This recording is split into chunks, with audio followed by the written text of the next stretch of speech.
Start winning at the races with Daily Racing Form's new Mobile Pass performances, featuring exclusive buyer speed figures and expert analysis and selections. Go to drf.com/best and get the power of DRF in the palm of your hand.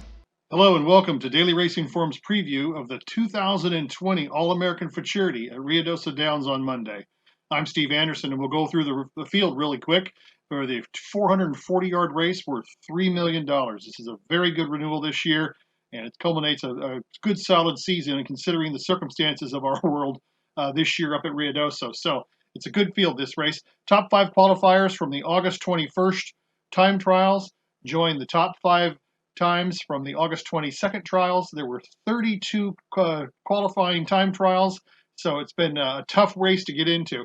Interestingly enough, when you go through the past performances, please be careful, because the first day of the trials on August 21st, the track was much slower than it was on the Saturday, the 22nd, when it produced much quicker times. So it's interesting to look through this field. It looks like Flashing My PJs is probably the horse to beat, and he's got an excellent trial race on August 22nd in 21.2 seconds. This is his 4th start. He's rather lightly raced, and debut for this in this All-American Futurity, and oftentimes you do see a fresh horse who hasn't run through all of the Futurities at Ruidoso Downs play an important role in the big Labor Day Classic. So in that regard, Flashing My PJs, trained by John Steinbach, has really good recommendations and qualifications to do well in this race. On the same token, Whistle Stop Cafe was a trial race winner, and that horse bled in its trial on Friday, August 21st, but it's come back, it's qualified to run, and it's got great form, really. It won the Rainbow Futurity in July, and Blaine Wood, the trainer, is well accustomed to qualifying in these major races. He's got 3 in the final for this race. So Whistle Stop Cafe can bounce back from that small setback in the trial race on August 21. Certainly looks like he has credentials to do well. He'll probably go favored. I'm going to try to pick against him because I think Flashing My PJs was a little bit more impressive in his trial race than Whistle Stop Cafe was the preceding day.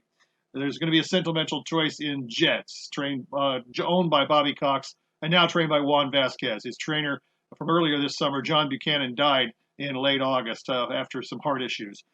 Jets was 3rd in the Ruidoso Futurity back in early June. Didn't qualify for the Rainbow Futurity in July after finishing 2nd in a division of the trials, but came back to run very well in the time trials for the Ruidoso Futurity, and certainly looks as if he's got full marks in this race to come back and run well. Vasquez was an assistant to Buchanan, so he knows the barn. He knows what to expect from the stable, and I think that's a good sign. Jets was one of the qualifiers from Friday, August 21st.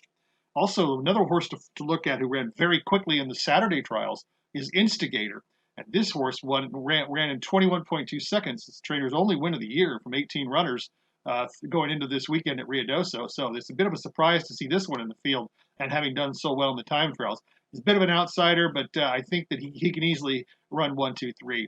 I think to summarize, I'm going to go with Flashing My PJs. I really like the way that one ran in its trials. Respect for Whistle Stop Cafe, which is a little bit of hesitation to making that one the top selection. And thirdly, I'll go with Jets as my 3rd pick.